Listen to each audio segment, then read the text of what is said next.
We evolve at the rate of the tribe we're plugged into. Wow.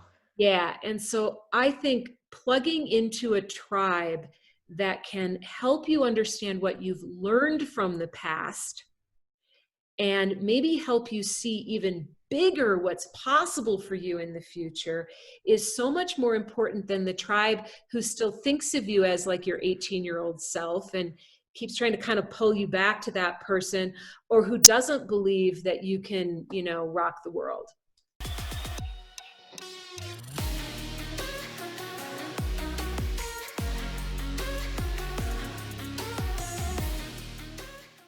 Welcome back to the Max Out Show. Today's guest is Ann Betz, the co-founder of BEabove Leadership and an expert in the neuroscience of consciousness, coaching, and transformation. And that's exactly what we'll talk about today. How to become more integrated human beings, build better brains, and take our consciousness to the next level. So Ann, welcome to the show. That sounds great. Let's figure that one out. Yeah. I'm Totally ready for this. We're talking before, right? Right now, for all of the listeners, this is really the time where you can work on these things, right? This is really the time where most of life breaks away. And I was making a joke before, right? You either watch Netflix or you're working on yourself, or maybe some combination of both. But this is really Right. opportunity to do exactly that.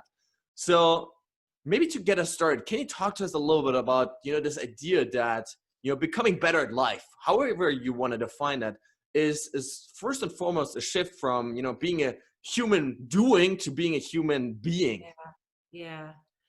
Yeah, I like that. One of my students asked me the other day, so we have a model that we call the 7 levels of effectiveness. And this has been a model of consciousness that we've been working with at BEabove Leadership, my organization, for like over 15 years. And so someone, I think, brilliantly asked me the other day, well, what do you actually mean by effectiveness? So I was like, that's a good question. And for me, it kind of comes down to less effort, more results. Now, there's a sort of an interesting paradox there, because as we raise in consciousness, I think certain things naturally happen and have to happen, like we become less solely self-focused.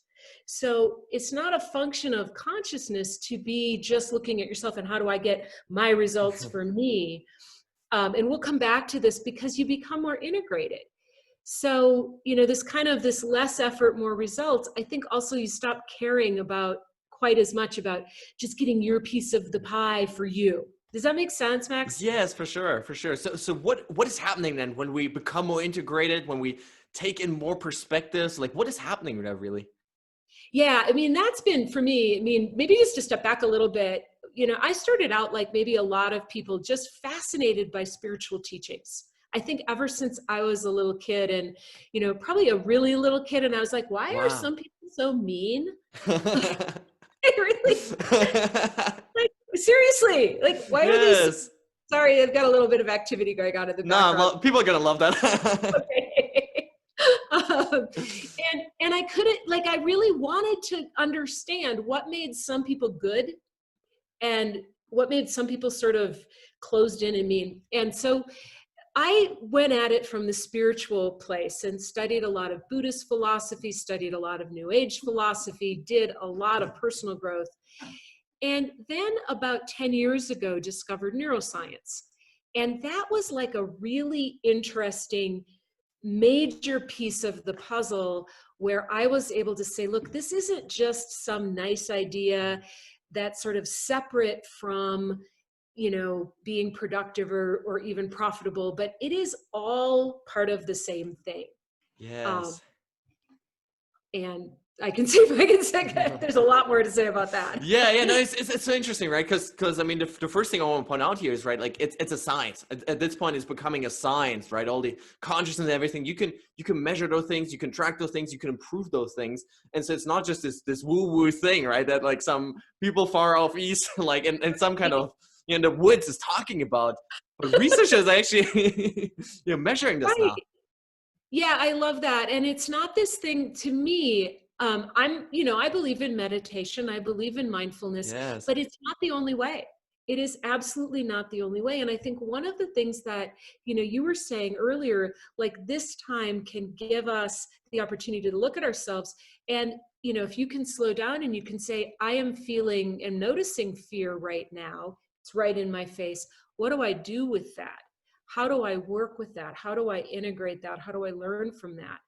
So one of the early things that we noticed as we went in, and I went to neuroscience school because I figured there's something going on here. And our systems process differently at different levels of consciousness, or in our words, different levels of effectiveness. And the first was just even realizing that when people are in a heightened arousal state that we call fight, flight, or freeze, they don't think as clearly. Yeah. And that was the first, right? You They're just like the cat back there, like. right. Is there a bird? What is there? Right. Yeah. Exactly. And so that was the first one that I went, well, that just seems really obvious. So I need to learn more about what's going on here. And what we started seeing was that the research was pointing to that people that are more effective are more integrated in multiple ways. So there isn't just one aspect, but I can talk about a few of them. Yes, please. Okay, so we have not even yet discovered all of the ways that we need to be integrated. One of them is we need to be integrated between our right and left hemisphere. And we know that we use both sides of our brain in almost everything we do, pretty much everything we do, but are they working really well in partnership? And so the biggest sort of bottom line of right and left, for example, is that one sees the whole and one sees the parts. And I was just talking to one of my students today about in coaching, a lot of times I know I've sort of gone into more of this open place where I'm holding the whole.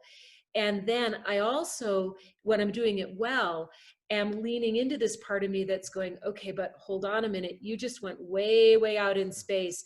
Bring this back to what's relevant to this person, right? Kind of like narrow it down again. And that's more of a function of the left hemisphere, which gives us that ability to kind of narrow down, look at the next thing, put things into order like that. And so when we've got a person and there's lots of other things too, empathy, concern for others, being able to look at something through somebody else's point of view, but also be able to narrow down and maybe put some rules and structures in, you end up with a really good leader. So does that make sense to you? And have you seen that in leaders? For sure. It totally makes sense, right? Because it is this sort of playfulness that you have, right? To go in the big picture vision, right? If you're talking big picture, right? This is what we want to achieve, the goals, the dreams, right? And then you have to scale it down, right? You have to make it logical. You have to make it practical. You have to be like, okay, this is the first step and the second one, right? And so it is playing with these two sides of the brain, right? And those mechanisms behind them. And I think understanding that and understanding how the brain works like that it makes it easier, right? To then actually sort of recall it in that moment, be like, okay, now I'm using just the big picture vision. Now I got to break it down, right?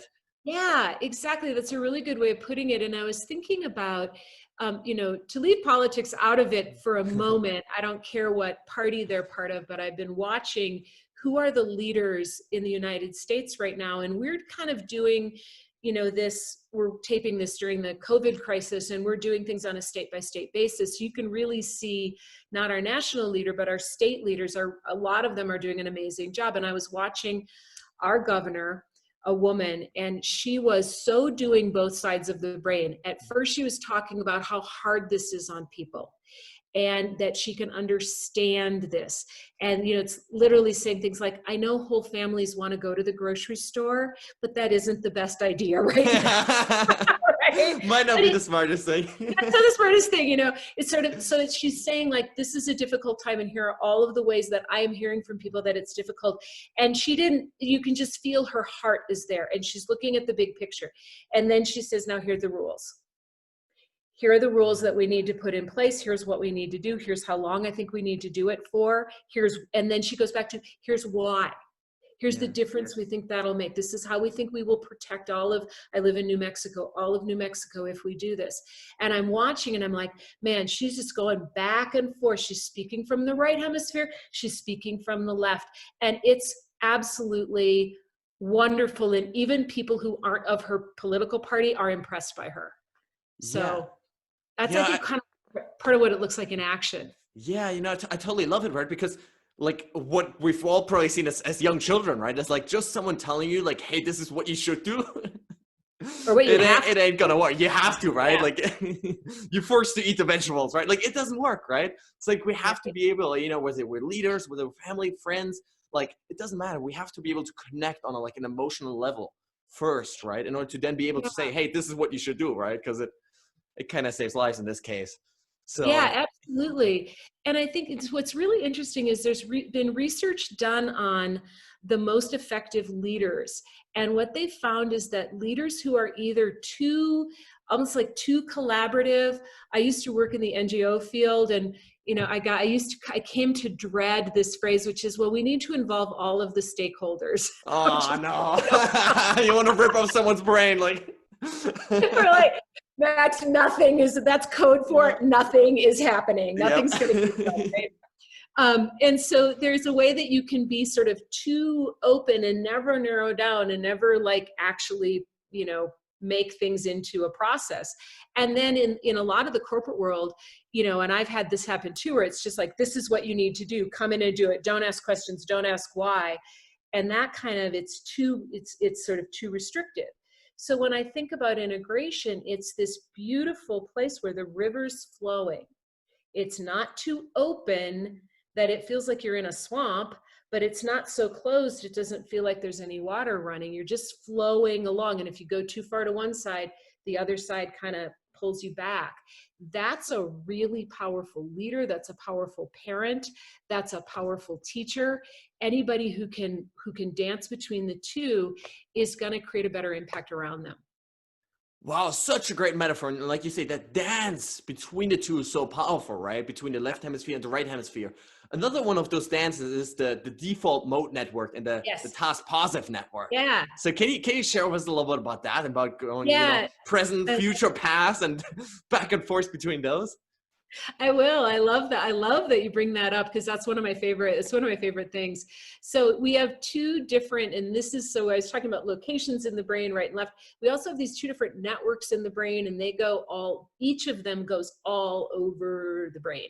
But one of them is really what you will see lit up when you're right here, right now in present time, focused on what's right in front of you, what you have to do, like maybe making your to-do list, certain forms of meditation. I'm working on a PowerPoint for a webinar that I'm doing, and I'm like, I love doing that. I'm like right in the task. What's the next slide? That's right now. And then there's another one, which is the default mode network. And that is when you're literally, not literally, I had to say that, but what's happening in your brain is you're doing what I call mental time travel.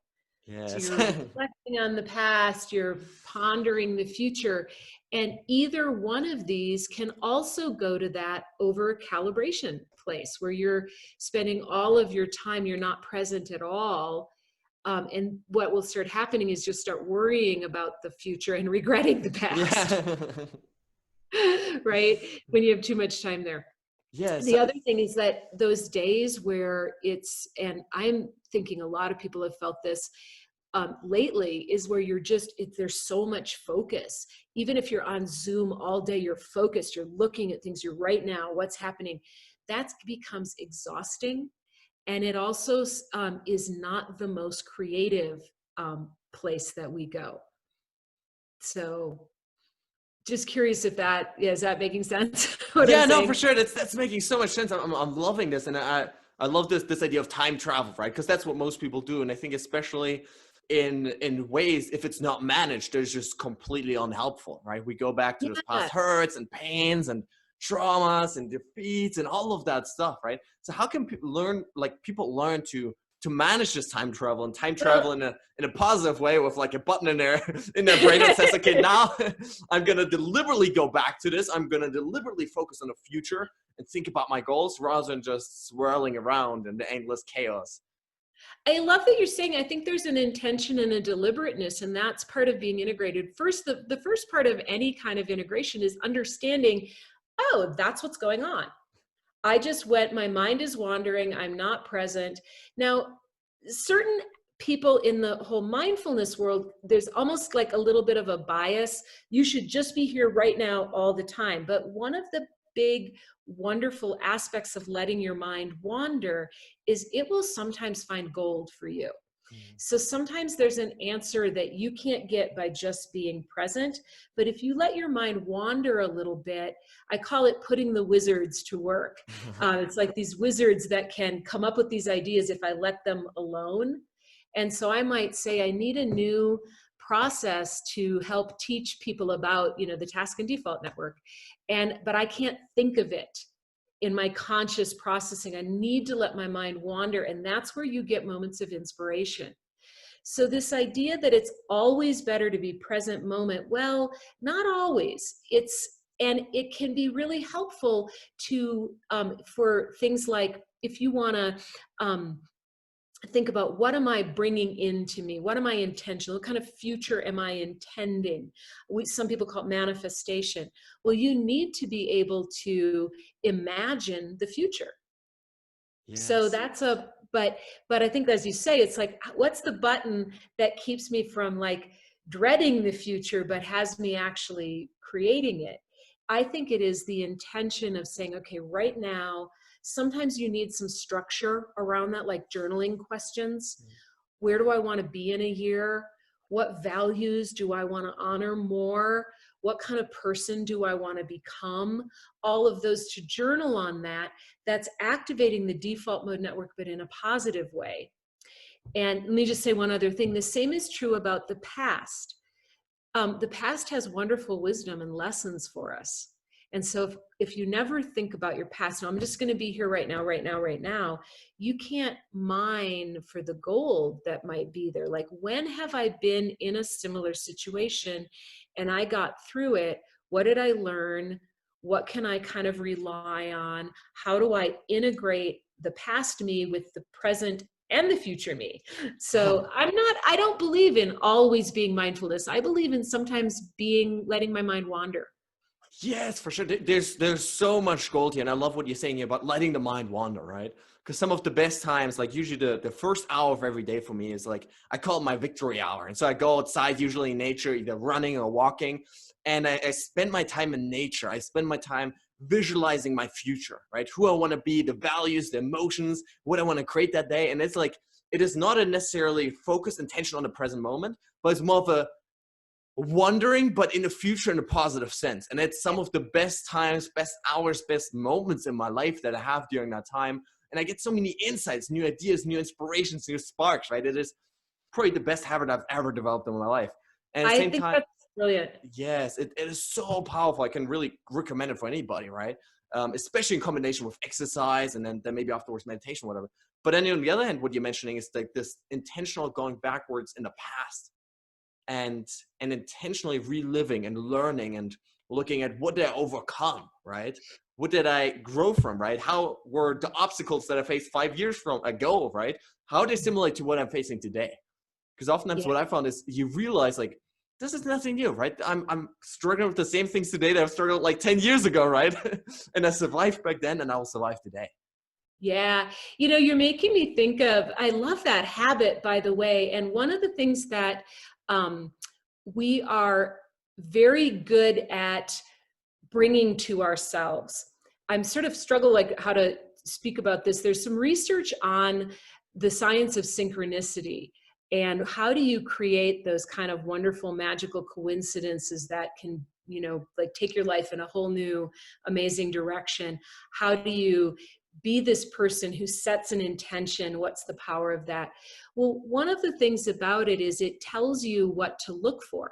It Yes. tells your brain, I want you, I always think about if you get a new red car, like a new, red Toyota, whatever, all of a sudden you're like, wow, there's a lot of red Toyotas out there. Well, your brain is the same way. If you say, I am looking for opportunities to speak more. Well, what you've done, like, and I see myself as a speaker and I can imagine this. What you're telling your brain is this is relevant. Look for that, pay attention to that, grab onto any little flake of that. And so that actually gets you more cued that way. And because we tend to decide emotionally, all the people that think that like Yes. emotions are coming from the brain, forget it. Like we're emotional beings, and then our brain comes along and rationalizes it. Yeah. That's a whole other conversation. So when we tell ourselves, this is how I want to feel, which is what I heard you saying, like, I want to feel, powerful. I want to feel like playful, all of these things. We're also saying to the brain, hey, look for opportunities where I can feel. Okay? And that has even more resonance and relevance. And so I think if you want to manifest or create, what you are talking about is one of the best things you can do. You imagine how you want to feel, and there's some real practical reasons why that is more likely to bring it in. Yes, you mentioned research. I'm getting so excited just, about the upcoming research, I guess, right? Because this is a huge field that I think is still unexplored. But the fact is, it does work, right? And I think huge part of that is you're literally wiring your brain to look like your future, right? You're literally wiring your brain as if you are that person.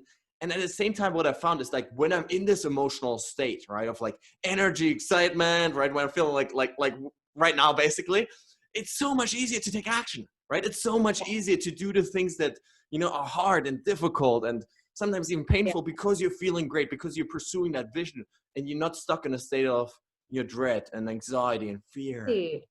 Or because it's going to make somebody else happy, because it's the good, it's the, that, or it's this disconnect from, I see this a lot, my business partner, anytime I'll say like, we'll even say like, well, where should we go to dinner tonight? Or and she'll always say to me, well, I don't know. What's the experience you want? Wow. Oh, it's the experience that I want, not what's the form, of the fancy restaurant. It's like, how do I want to feel? Do I want to feel casual? Do I want to feel, like this is special? What is the experience I want? And just as an aside, this is something I think can be really helpful during this time, because a lot of the form of our lives has changed, at least temporarily, right? Yes. Like we can't can't go have a big party on the beach with 100 people, like hopefully not. No. So you want to say, okay, well, how would that make me feel? How do I want to feel? And, I think about, I want to feel connected. I want to feel creative. I want to feel playful. Okay, what are the other things that you can do that will have you feel that way? Because I think that helps us get through this and not feel deprived or even traumatized. Yes, this is such an important point, right? Because by deciding first how we want to feel, we can then select situations that will make us feel great, right? So that, hey, if I want to feel great tonight, then maybe, just eating a bunch of junk food, watching TV isn't like the best way to go about it, right? Maybe it's like connecting with a loved one. Maybe it's doing sports, whatever it is. But, and at the same time, yes, exactly. And at the same time, what I found is it helps you, like just setting an intention helps you actually bring that to the moment. So then whatever you're actually doing on the outside, you're able to bring more joy or bring more love or bring more energy to a present moment because you said, this is how I want to show up. This is how I want to treat that person. Right. That's great. Absolutely. And I think while we may feel like we don't have always control over what's happening around us, what we do have control of is what's our perspective on that. Yes. And the other thing about this is I think a lot of people have a form in mind because they think it's going to make them happy. Like the form is, I'm going to be an investment banker. This happened to my niece's partner, her boyfriend, longtime boyfriend. He went into investment banking because he thought that's going to make him feel powerful and that's going to make him feel great and all of this. And I just heard he's going back to school because he wants to go to med school, because like everything that he had associated with this, it was not that creative. It was not that fun. It didn't make him feel like he was really using his full talents, but he went into it because he thought it would. Yes. So good for him. I mean, what's really cool about that is he is identifying, I am not feeling the way I thought I would feel. I'm not feeling how I want to feel. I'm going to make a major change. I mean, that is amazing and like really, I think, praiseworthy. Yes, for sure. Kudos to him. That is amazing because this is usually the thing that people get stuck on, right? They like start a thing and then they don't want to look bad in front of other people, right? They don't want to look bad in front of their fans, families, their friends, right? And so they stick to something, right? And they keep doing it because it's supposed to look good rather than something that actually makes them feel good. Right. Or they feel like everybody else like nobody's telling the truth, right? Yeah. And so they're feeling like, well, everybody else seems happy because nobody's actually Yeah. really talking about like how Because no much one's they're crying on doing. social media, right? So like, I must be the only one. Right. Like I am not sure, there must be something wrong with me because I should be happier than I am because I have this dream job or this dream, whatever, boyfriend, or, Yeah. who knows? So I think that the checking in at the real deep center of how do I want to feel and do I feel that way is so much more critical than whatever, and someone else might have felt differently in that job. This is just him. It didn't fit with who he was. So I think Yeah. there's that. So I think about where you had asked me about being integrated between task and default. I think what that to me looks like is this dance between dreaming, remembering, keeping that as much as we can in a helpful way, even if it's remembering past things that were difficult. But it's like, how can that help me now? That will keep you from going to like this shame place, which can be the risk there that we don't, because that'll just kill your energy so much. But saying, I think about one time I had a client who was facing a difficult, very difficult boss, very toxic boss, really manipulator, not a good guy. And she was starting to doubt whether she had kind of the internal strength to sort of get through this situation. And I asked her, when else have you done anything like this? And it came back to a personal time in her life where she had had to really fight hard for something. She was like, you know what, you're right. I am that person. I can do this. And she did. And she did everything she needed to do to document with HR to get rid of that guy. But it took so much strength because he was making her crazy. But that was really critical to remember, hey, that's part of me. I forgot how strong I actually am. So I think that's one of the reasons it can be really helpful to go to the past. Yeah, for sure. I love this, like what you said here, we forget oftentimes how strong we are, right? We forget what we're actually capable of when we're sort of pushed against a wall, right? Because we don't tend to remember the good times in the past, right? When we faced those struggles and we overcame them. It's so easy to forget. But by going back and consciously and deliberately and intentionally remembering all the times that you stood up for yourself, that is so powerful. Yeah. And, I think the other thing is, if I had like any sort of little bit of advice about this, is surround yourself with people who do see what you're capable of, Yes. and not the people that are so, insecure in themselves that they're not going to celebrate you. And you want to be around the people who are like, you can get through this because, man, I've saw you kick butt before. Like, I believe. There's a wonderful quote. There's a spiritual teacher, Carolyn Myss, MYSS, and I love this quote. She says, we evolve at the rate of the tribe we're plugged into. Wow. Yeah. And so I think plugging into a tribe that can help you understand what you've learned from the past and maybe help you see even bigger what's possible for you in the future is so much more important than the tribe who still thinks of you as like your 18-year-old self and keeps trying to kind of pull you back to that person, or who doesn't believe that you can, rock the world. Wow, I absolutely love that quote and insight, right? Because what I found is like the greatest leaders, the greatest friends, the greatest people in my life are always the one, they're not self-focused, right? They don't just talk about how great they are, they talk about how great other people are, right? They lift everybody else up. And in doing that, you love them even more, right? Yeah. And because it can be so hard, we live in kind of this this present moment. This is one of the reasons that I love any kind of self-development, because this question of like, who am I? I just going to share something that sort of was really struck me. It was actually came from, I'm a coach. And so I was coaching a client this morning, and she said something to me. She said, you always she thought this was a positive thing, by the way. She said, you always seem like you're just on the verge of laughter. That's a very positive statement. I was really nice. I mean, she meant it nicely. And it was like, I don't know if anybody had ever actually said it to me quite in that way. And I sort of stopped for a moment. I started to laugh when she said it. And I thought, that is a part of who I am. And without somebody to reflect it back, I don't know that I was when she mentioned it, I was like, yeah, that's true. But if you had asked me to describe myself, I probably wouldn't have said, yeah, I'm probably always on the verge of laughter, because I think that life is kind of this divine comedy, and also, love to take people seriously as well. But so Yeah, anyway, for sure. So you weren't necessarily aware of it, but is it something still that you consciously developed in yourself?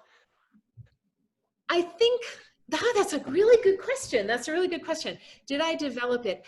I think that as I started working more with my own fear and anxiety and self-doubt, and the kind of the internal tapes that were saying you're not good enough, and as I did various things to kind of look at those more head on, not to go around them, but to face my own sort of demons.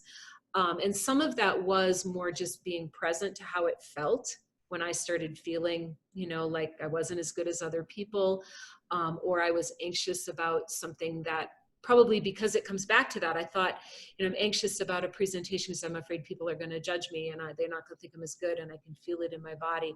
A lot of that was presence. A lot of that was sort of going forward with it, tuning my attention to the positive feedback I was getting. I mean, there were lots of things, getting coaching on it.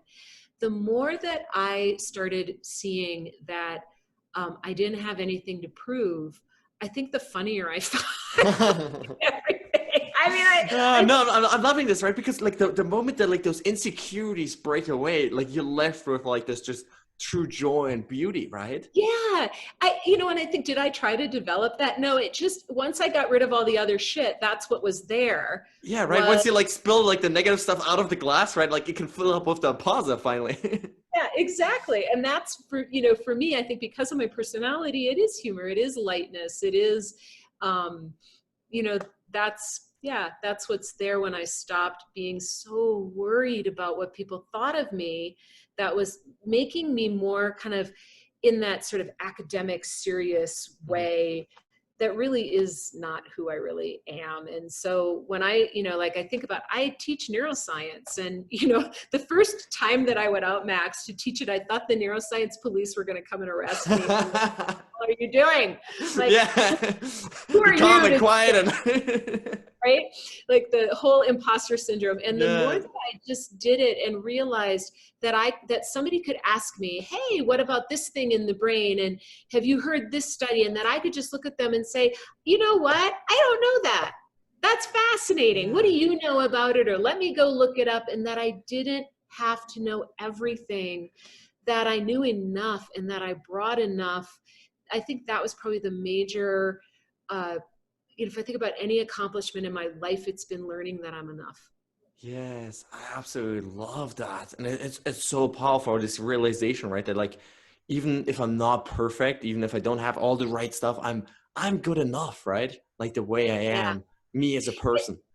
And I think about when maybe the blessing of being, tapped on the shoulder for neuroscience, which was what it was for me. I didn't set out to do this.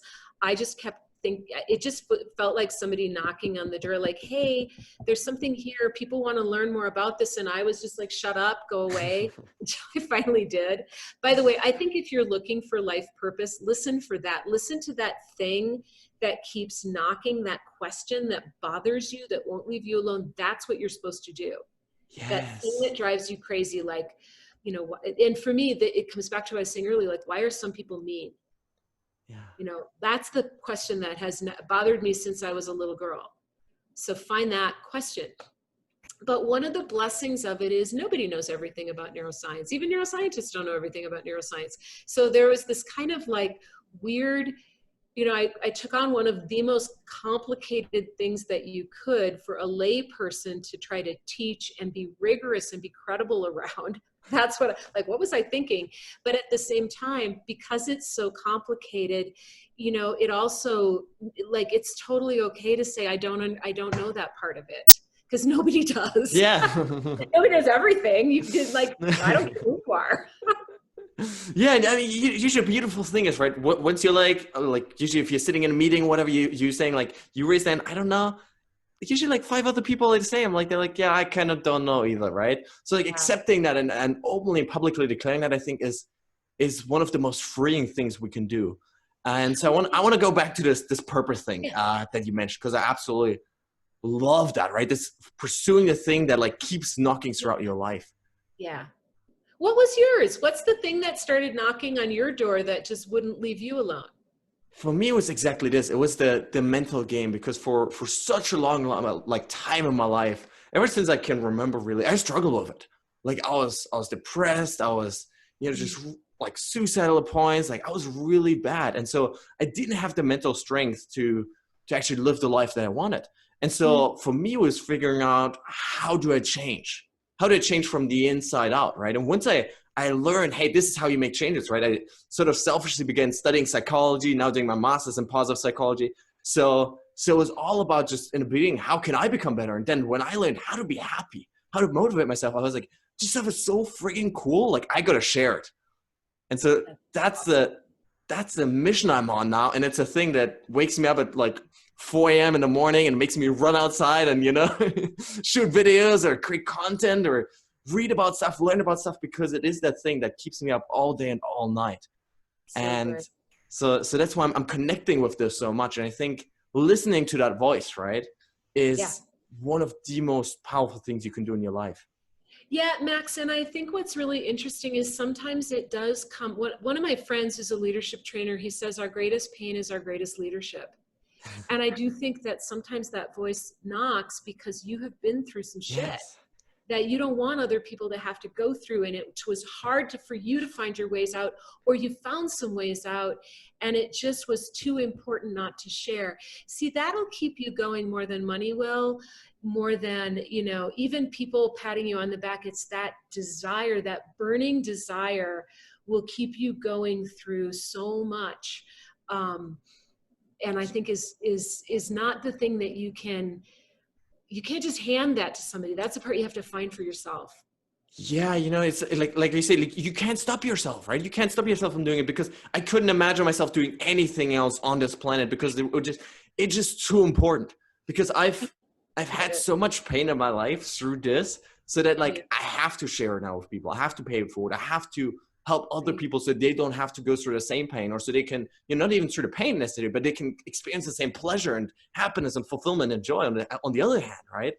And so yes, it's like at this point, like I can't stop myself from doing this. Like even if you gave me $1 million to retire on some island, I couldn't. I know, I was looking at somebody sent me a job thing on LinkedIn, and I, and I had this moment. I was like, what would they have to pay me to get me to stop doing what I'm doing? Like, do I have a number? What's that number? Do I have a number? And I sort of came to realize that my number was really, really high, and that I would only do it for a short period of time. That I had no number that would have me like do another job for 10 years, but like I might do it for 6 months if the number was high. Like I could put this on hold, but you can't buy this out of me because it's not where it comes from. And here's the other interesting thing about that, is that my friends sort of who travel more in the what we might call the prosperity world, or manifestation, or kind of this idea of, if you think it, you can be it, all of that. One of the things that they have said to me is that money has the energy of love. It's got a very light energy.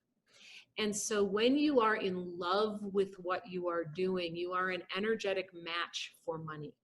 Wow. When you are in fear about what you're doing or trying to do it because it's coming from external, something the should, or the manipulating how you move things to try to, get something, that has a fear vibration, and that will actually keep money away. Yeah, and you can pick it up. It goes back to this emotional thing, right? You can't logically necessarily tell it when you meet somebody else, but you can feel it, right? You can feel when they're true to themselves. You can feel when they're living in their purpose. You can feel when they're truly full of joy and energy and happiness. And in that state of being, they can just manifest so much more in their lives, because it's easier to take action, right? It's easier to connect with people. It's easier to do the things that are necessary. And it's got this magnetic thing. And I think about even in marketing, and I get marketed to a lot, like on LinkedIn and stuff like that. And a lot of marketing is to me is unappealing, because it feels like that person is sort of maybe they've been told what the right message is that's going to get people to come along, but it doesn't, what's appealing to me is when somebody is less slick, but just speaks from their heart. and Yeah. just says, here's this thing, I think it's really cool, I'd love to share it with you. And it doesn't feel like I'm a number to Mm. them. I think this is really hard. I mean, a lot of us as entrepreneurs, we have to figure out, how do we market what we're doing? How do we let people know this is available? We need to buy groceries and things like that. But I don't like it when I feel like, it's almost like I can even feel in the marketing copy that they're afraid. Yeah. And that's not attractive. When they are just bubbling over with, this is the coolest shit and they've just got to share it, that's much more likely for me to buy. Yeah, and it goes back to this idea of like being good enough, right? Because Yeah, when you realize you're enough and your product is enough and it actually delivers value, you want to sell it, right? You want to get it out in like as many hands as possible because you right, know it's going to change people's lives. right. Right. And you also know there needs to be an energetic balance. And so somehow we need to be in balance. And if we just give everything away, then we burn out.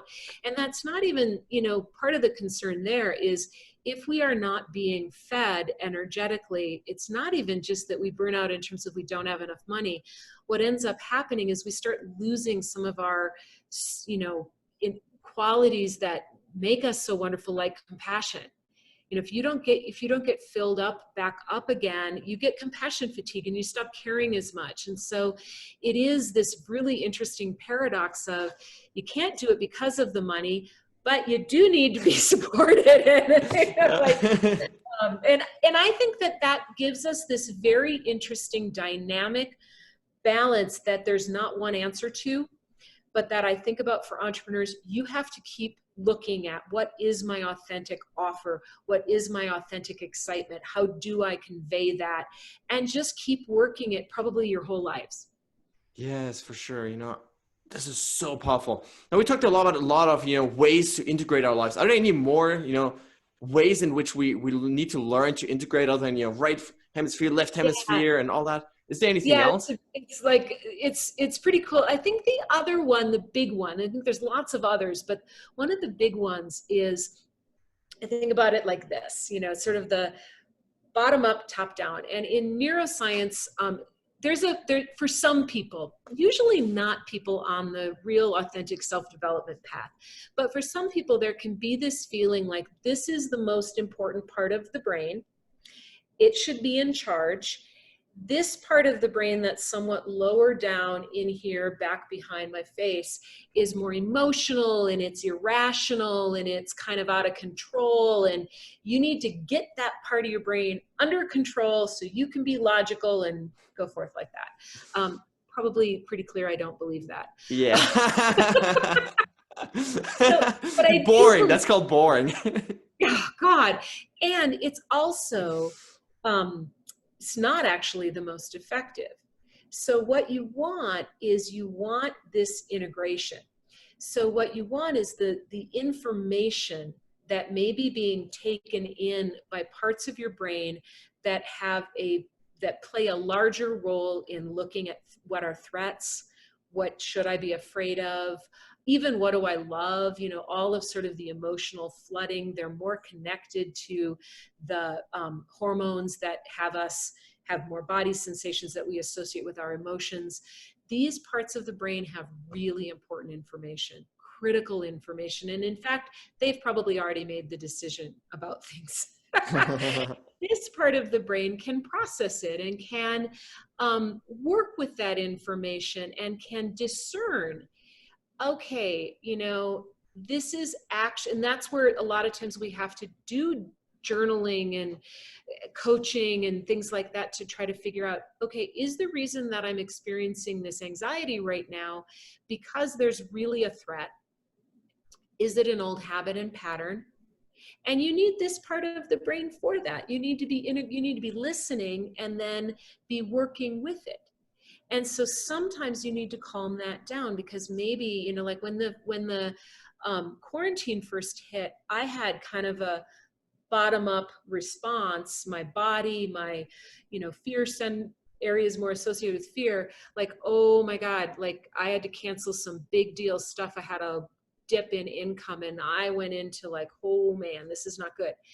And so I actually had to kind of see what this part of my brain had to say to the rest. And one of the things it had to say is, you got through an economic downturn before, so go back to the past. You can do it again. And you're not the same person that you were 10 years ago when it was so hard. You have a different reputation. You're much more better known. You have a lot more options right now. And that was more coming from this part of the brain, and it helped calm that down. There's other times where this part of the brain was trying to tell me I was in a bad situation. I was in a relationship that was not good. And this part of the brain kept going, hey, this doesn't feel good. That thing that he just said, that didn't feel good. And my brain, my top down brain was going, no, I'm sure it's fine. It was over calming it down. And it wasn't until I actually said, hold on a minute, tell me how do I feel? And let that information bubble up that something was off and not right, that I could actually get myself out of what was not ultimately a safe situation. So we've got to work.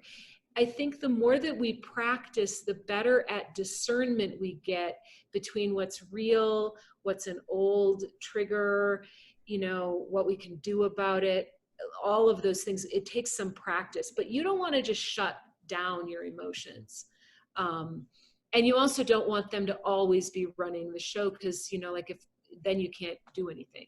So. Yeah, for sure. It's really about this balance, right, between the two extremes, not getting too emotional and at the same time not being too logical either, right? There's so much great research on this, right? It shows with people, for example, that I remember reading it a couple of months back, when they lose certain centers of the emotional brain, right? So they're only thinking in a logical brain, basically. They can't make decisions anymore, right? Because they can't decide, should I eat chicken or that beef tonight? Because it's like those simple decisions, because there's no way to make decisions if you don't have certain emotions. Yeah, and this goes back to that, and I would say to my business partner, and she literally does say this to me, she's brilliant, we'll be traveling, and where should we go out to dinner tonight? And she'll literally say, well, basically, how do you want to feel about it? Yeah. And that's how I make the decision, I want something quiet, I want to just go in my sweatpants, like that. It all comes back to this emotion, but you're right, we're driven by emotion. The other interesting research, this is really old, but I remember they did research years ago, it might have even been in the 70s, it was with women who ended up getting assaulted by a stranger, like they were out in public walking and ended up getting assaulted. And they asked them, what was going on, right before the assault, not what were you wearing, but what was going on. And the majority of them said they had a bad feeling. Wow. They were like, I was going to go down that, and something told me I shouldn't go down that road, and then I did it anyway. And there's an overwhelming sense. And if you just talk to people, about something that happened that they regret, how many times did they have a funny feeling about it? And then their logical brain was like, no, it's totally fine. I'm sure those people don't mean you any harm, when really there was something we were processing to keep us safe that we should have listened to. Yeah, I for think sure. we override all the time. Yeah, so I think listening to that internal voice of intuition, right, that says, no, don't do that, or maybe do that. And all of this, Max, is such a paradox, because if I only listen to that, I become paralyzed, anxious, I don't do anything, I don't take any risks. But if I always listen to this, I maybe take risks I shouldn't, and end up in bad situations, or even having harm, or make stupid business decisions like that. So it's this real, I think integration in all of these areas are a lifetime journey of Yes. sort of assessing and looking. And this is why two things. One is having some process of self-development that you use. I don't care what it is, whether it's a process of journaling, whether it's a process of reflecting while you're in nature, whether you have a coach, a therapist, anybody who can help you start looking at when do you listen to your emotions, and when do you calm them down? When do you go to the past that's useful, and when do you go to the past that's damaging? All of these things. When are you too much in your right hemisphere? When are you too much in your left? All of those things, working with someone else or some sort of process, I think is really a critical part of our world. And then the other one is be around people who are doing the same. because we model ourselves on each Yeah. other. And if I'm with a friend who's going like, oh man, I like am totally letting my emotions take me over right now, and this is not helpful, and they're showing you how they're managing it, our brains are going, oh, well, maybe I can do that too. Plus they can also then ask you the right questions and be supportive of you. So your friend group and your support is critical for all of this, I think. And Yeah, have a 100. cat. That'll help. And having a cat. For sure. Yeah, it's people that always love you, right? And it really is so powerful. I think it's one of the best things you could ever do, right? Is find people around you that actually that want you to level up. They require you to level up almost to Yeah. stay in that group, right? Well, like there is a certain force and push to become better, to grow, to evolve constantly, because otherwise you feel like you're left out of the group. Yeah. And when we think about leveling up, and I think about, to me, what that looks like, and I, know it does for you as well, Max, is it looks like leveling up in terms of being even more honest, being Yes. even more authentic, being even more vulnerable, being even more true to yourself, being even more rigorous about not doing that job just because, not just working for money, but working for joy. They're modeling that, not just leveling up in terms of, and I know you didn't mean this, but like in terms of, now they're at the next level of income or anything like that, but they're leveling up as decent human beings contributing to the planet. That's who I think we want to be around. They show us how that's possible. Yes, and that's so important because it's so easy to focus on the external only, right? It's so easy to focus only on the fitness and the money and all that, but it's actually the internal values, right? You say like authenticity and honesty. How many people say the goal for honesty, for authenticity? Not no one, right? But I think that's what we should be oftentimes doing, right? Is we realize like this is actually low in our lives. Maybe I gotta train that a little bit, right? Maybe I gotta start telling the truth. Maybe I gotta start actually telling people who I really am, rather than Right. this made up version that's just supposed to look good in front of others. Right. And I think about, I have a couple of friends who do this where, they might like, my business partner does this. I usually do this. A couple of other friends who like have their word of the year. Like, this is Wow. my word this year. My word one year was honesty. It still is, but that was the year. And you know what? It's really hard. And I said to myself, like, no more white lies. It's too hard. I failed. Wow. I failed, but I got better at it. But I failed. It was just hard. It was way Yeah. harder than I thought to really have that front and center. Like, I want to feel like I'm even more, what does that even mean? Where am I noticing, oh, I didn't tell a lie, but I acted in a fake way, right? Wow. So even to go that much in Oh, detail. shit. Like, Oh you yeah, that's hard. to like, that'll rock your life, right? Yeah. For sure. My word for this year is joy. I had a Yes. tough year last year, joy. I got to tell you, the first couple of months of the year, it was going really well. And And now you're stuck at home. but I think that, it's like, be careful what you wish for, because oftentimes what will happen is you will start seeing more contrast. So if you wish for honesty, I will promise you, you will start seeing more the areas where you're not being honest. If you Yes. ask for joy, you're going to start seeing more pain, because that's how we work with it. And I think it's a positive thing, but it's always For like, just be sure. really careful. I asked for humility one year. That just got killed. Oh, Wow, yeah. I really saw my ego that year. I have not mastered Oh, that either. I bet, right? But it is when we set that intention, right? That's when we start to pay attention. And when we start to pay attention, we realize all the ways in which we're inadequate, right? All the ways in which we're not good enough, in which we're not measuring up yet. And so it is powerful and important to improve, but at the same time, it can really damage your ego.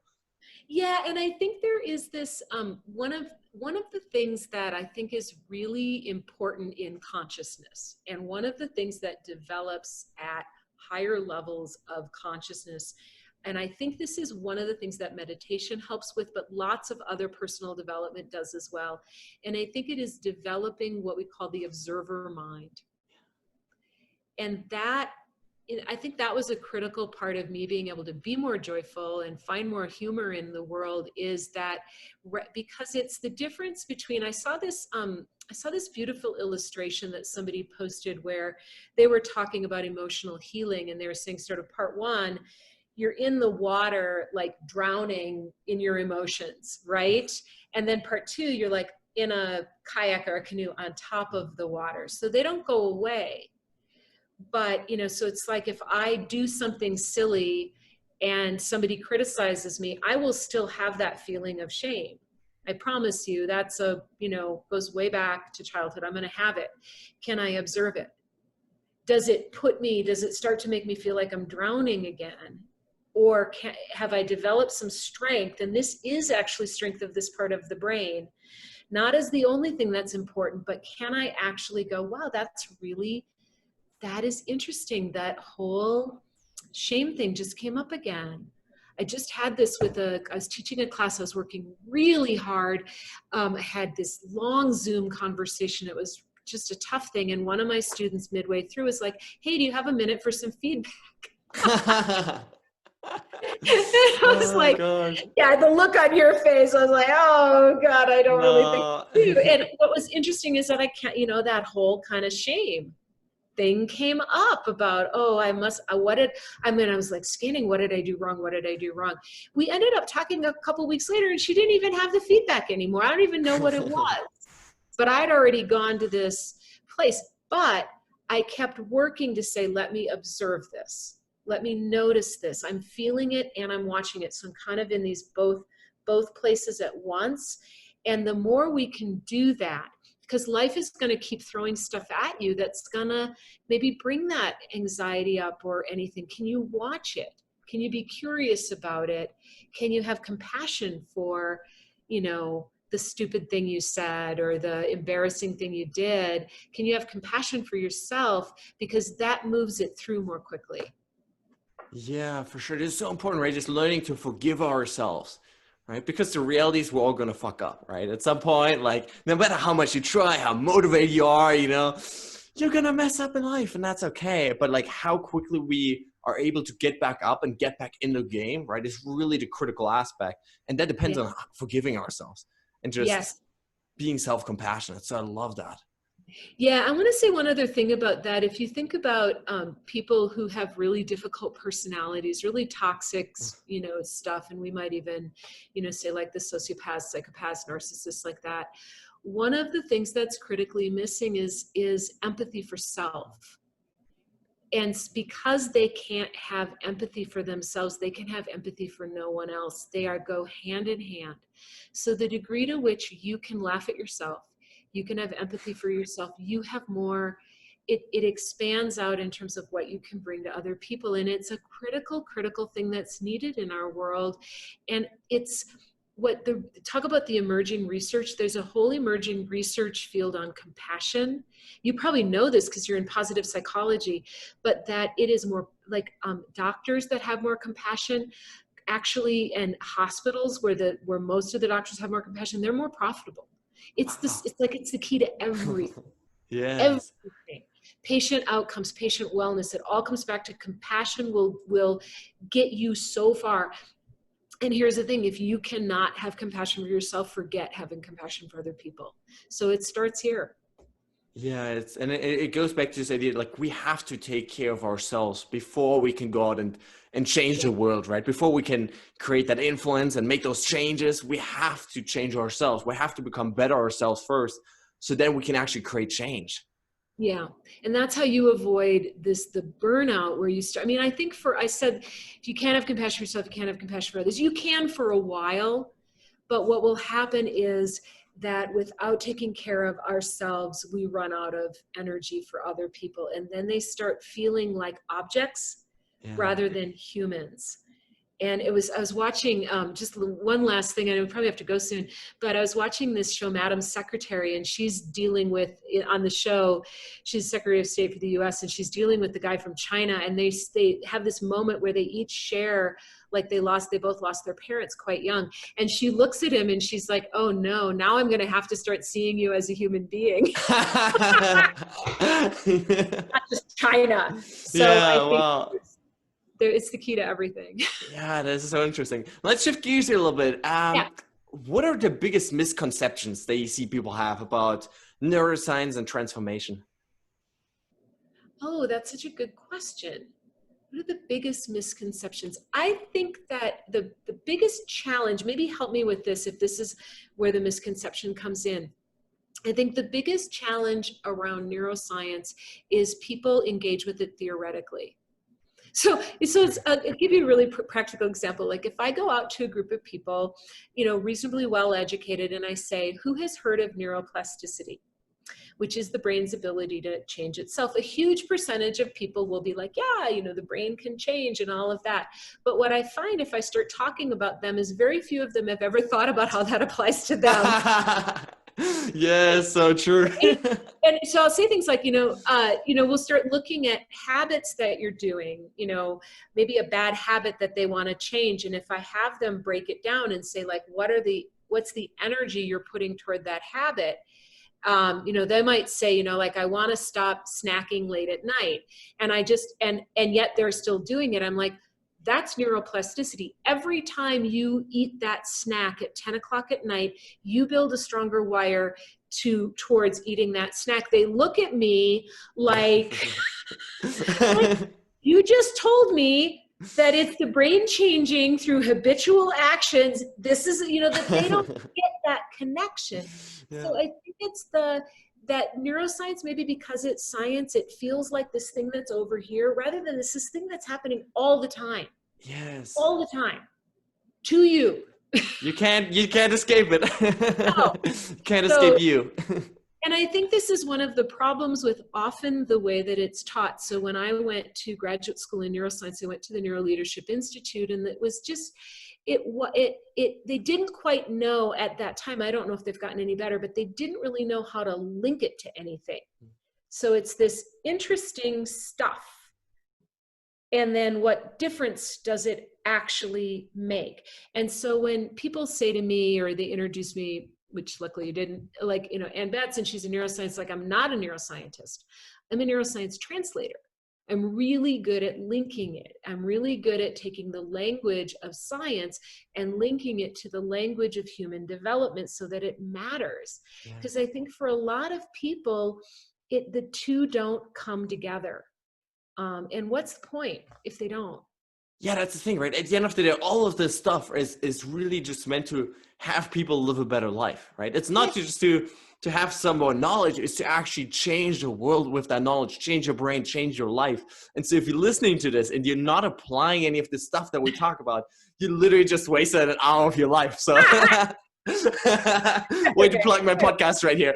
But yeah, no, it's good. That's really good. And I think that, programs like you're talking about studying positive psychology, I think that's part of what makes it so unique and interesting is it's all about application. Yes. And it's all about this matters for people.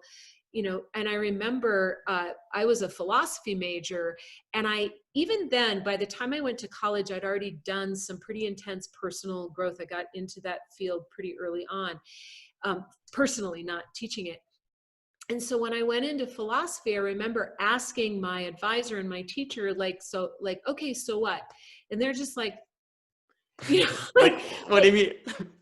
Why? And I'm like, I want to use philosophy in a way that matters to people. And they were like, why? Now, this was also years ago, literally 30 years ago, but I think there's more of a push now to say what is applied philosophy. But at the time, it was like, those were two different things. We just want to figure out what truth is.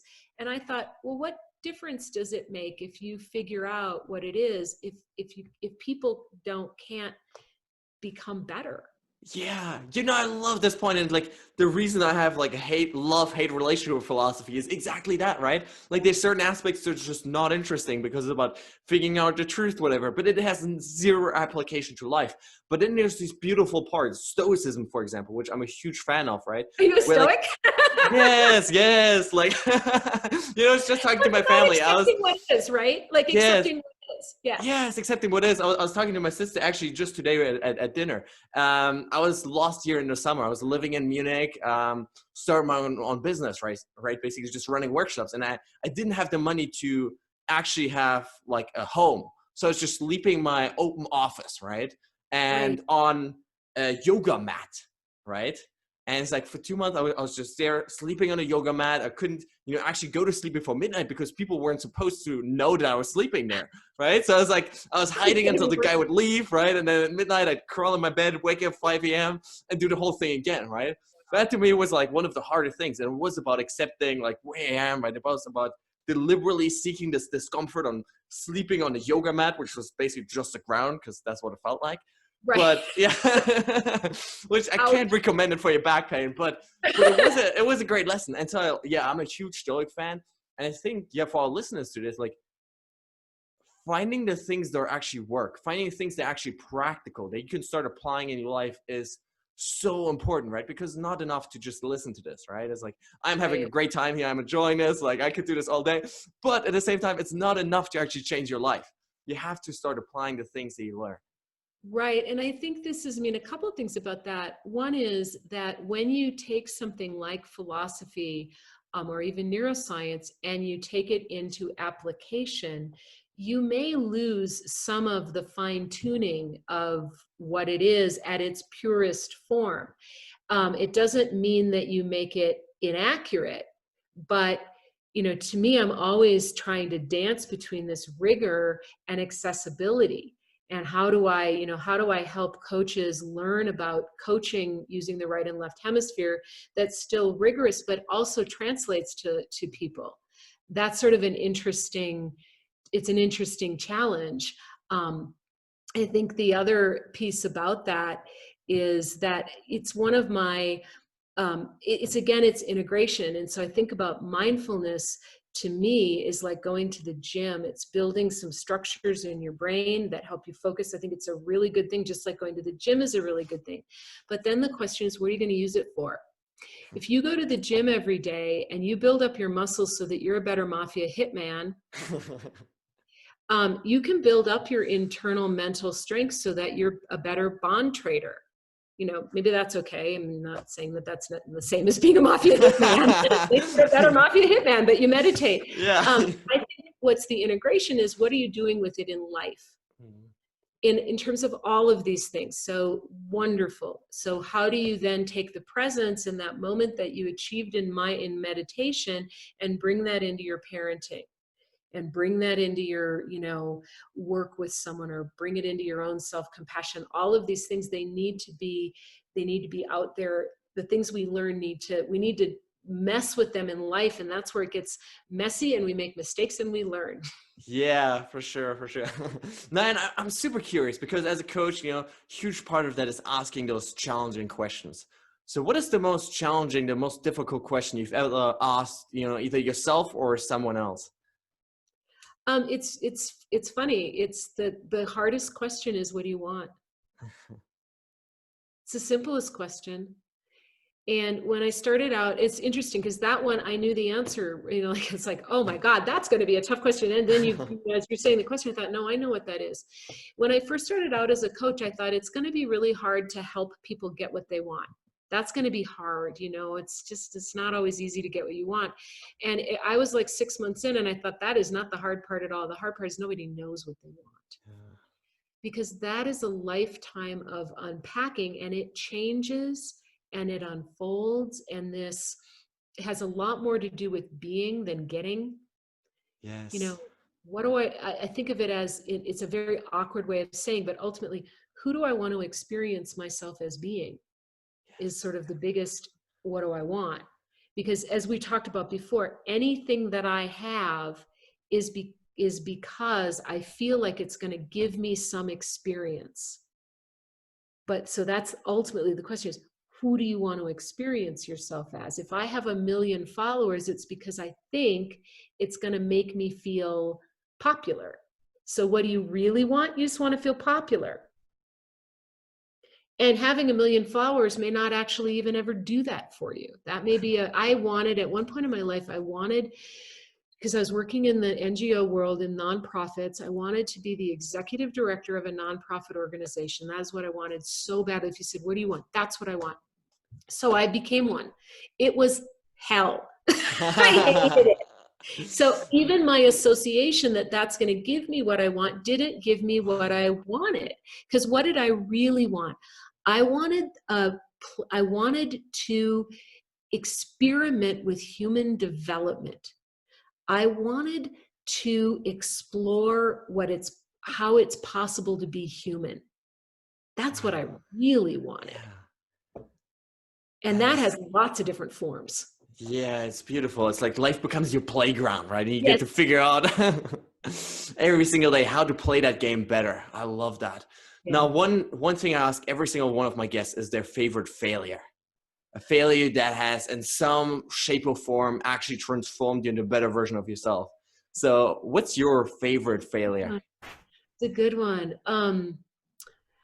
I got a couple of them. One of them was this failure that we had. We were doing this training. I was in the nonprofit world, and I segued to doing more training. And we were doing training with young adults who were having a service year. It's a program called AmeriCorps, and they were like working in schools and things like that. And we were doing all this training about life purpose and values and all of this stuff. And we had this group. The short story is their leader asked them for feedback on how the training was going, because it was like 4 sessions over the year. And instead, they sent him all their feedback, and he didn't filter it.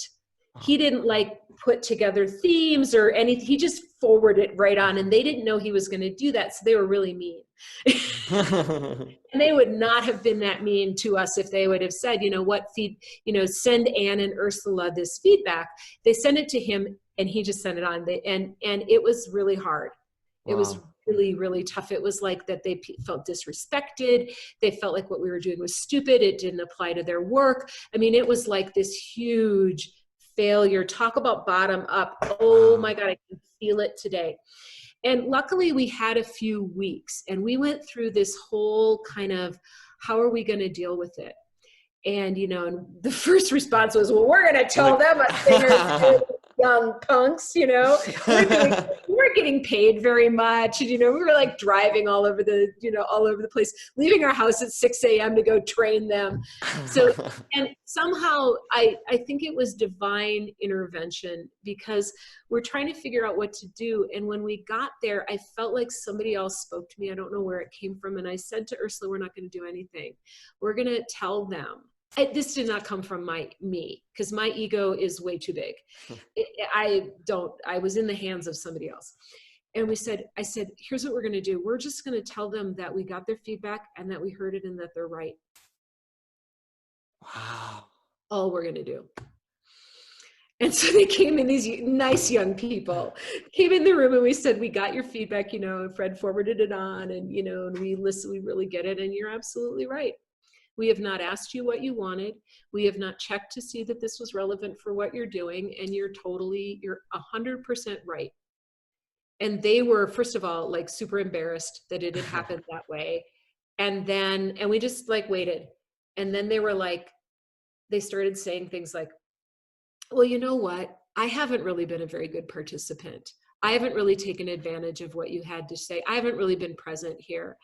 And it was amazing. They took responsibility for their part. We never told them they had to. They just did. And we said, okay, so now here we are today. So we can leave. That's option number 1. Option number 2 is, here's what we've got planned for today. Option number 3 is we can do something else. What do you want? What do you want? And they were like, actually, that thing that you had planned, that sounds pretty good. Wow. So I think that was this moment of I think what I learned from that failure, if I really had to look at what I learned, I got to tell you, I was never the same as a trainer after that. Yeah. Because I had done the worst thing. It was the worst, hardest thing, which was to say, I got this really brutal feedback, and I'm just going to tell you, and I'm going to stand there with you and tell you you're right. Whew.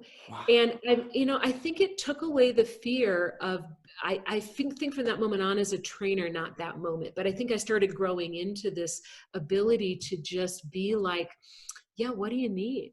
Here's what I've got planned. What do you need? What do you, being like, I didn't need to be the expert anymore. I didn't have anything to protect. Wow. So I'm really grateful. We call them the bad little good group.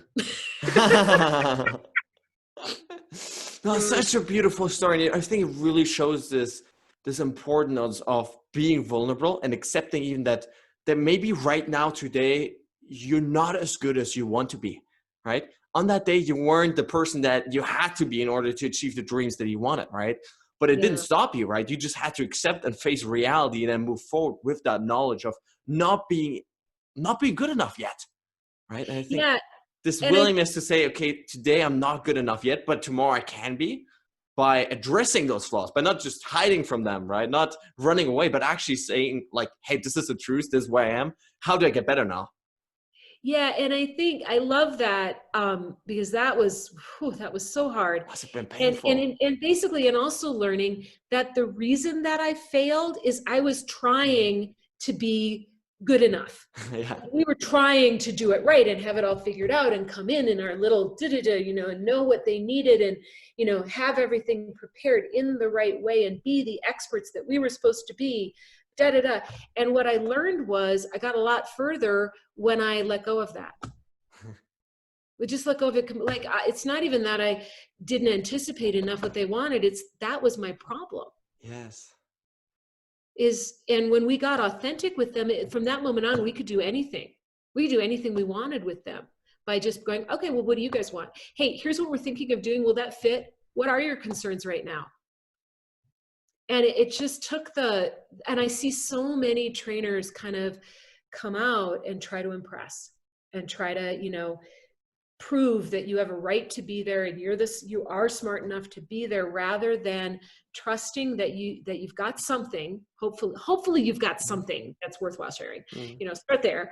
And then just be with your audience as a human being. Because that's all those kids wanted. Young people, they weren't kids, they were in their early 20s. All they wanted was ultimately it came down to we were being personas, we weren't being humans. So once we got human, we could do anything. Absolutely love that. Yeah. Now, and we talked about so many great strategies, ideas today, insights. If you had to give our listeners just one piece of homework to take away from this and start applying in their lives, one action step, one habit, what would be that one top thing? Here's where my brain is coming back to. It's this, write this down. We evolve at the rate of the tribe we're plugged into. And look at your tribe. And I'm not talking about being mean to anybody, but what I am saying is take a look and see what's the tribe you're plugged into, and do they see and celebrate your best self? And if not, find those people who do. Who can celebrate with you, who can see what's possible for you, who can be wind underneath your wings, and you will be the same for them. If you do one thing, find your tribe, because man, I got to tell you, life is too short to do things out of duty or expectations, or because you were friends in high school, or whatever it is. Your real tribe, you will go places with. So yes. I think that's nice. So powerful. Now, where can people connect with you online? My website is BEaboveleadership.com, all one word. And I am Ann at BEaboveleadership.com. And I'm also just love to connect. I put a lot of resources out on LinkedIn. So I'm just Ann Betz. And we also have a YouTube channel under BEabove Leadership, where we've been doing a lot of like, how do you survive these times, and how do you work with stress, and things based on neuroscience that Ursula and I have been talking about. So those are all places. The only other thing I would say is, if you are a coach and you want to learn how to use the brain in coaching, that is the main thing that we do, is we do teach that. So just send me a quick email and I'll hook you up. Fantastic. Now, what does it mean for you to max out your life? Oh my God.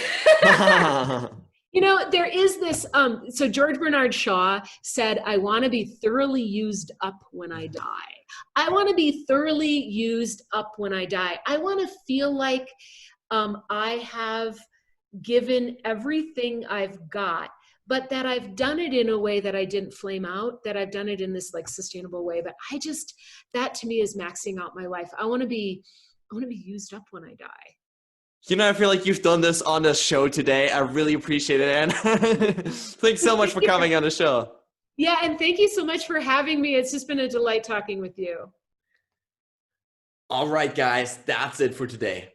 I really hope you enjoyed this episode. I hope you gained some valuable ideas, tips, tools, tricks, mindsets, belief systems that will hopefully inspire you to take your life to the next level.